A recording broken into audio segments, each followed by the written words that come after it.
छोरो जो भुलाए ए हो सजना हो ए हो बलमुआ हो खगड़िया से नाइटी दे मंगाई ए मोरे सैया हो खगड़िया से नाइटी दे मंगाई मन बड़ी करे पिन्है के मन बड़ी करे पिन्है के करथी ऐटा रे ए मोरे सैया हो ए मोरे राजा हो खगड़िया से नाइटी दे मंगाई ए मोरे बलमा हो खगड़िया से नाइटी दे मंगाई देने डीजे विकास मटियार कला सीतामढ़ी। खगड़िया से नाइटी दे मंगाई करिश्मा रिकॉर्डिंग स्टूडियो दिल्ली।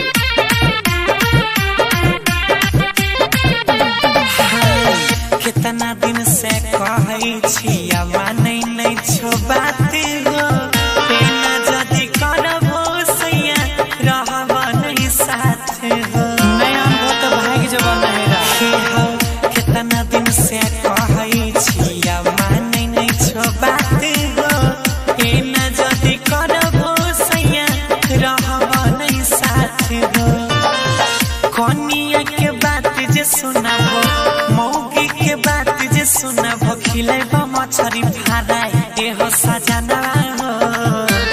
ए हो बलमुआ हो खगड़िया से नाइटी दे मंगाई ए मोरे राजा हो खगड़िया से नाइटी दे मंगाई सुनै छो ने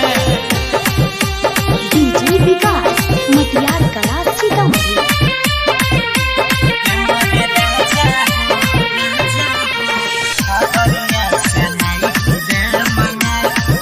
करिश्मा रिकॉर्डिंग स्टूडियो दिल्ली। सखी सबके सही रहै छै जाय के परदेश में हम तोरा चलते रहिए पगली के भेष में नहीं कमबै छो नहीं लाबै छो हम सखी सबके सैया कमबै जाय के परदेश में हमारा रखै छो यहाँ पगली के भेष में राइटर सोनू गौरव अजय सटार सुन लगबा कोनो उपाय ए मोरे हसबैंड जी ए मोरे सैया हो खगड़िया से नाइटी दे मंगाई ए मोरे सैया हो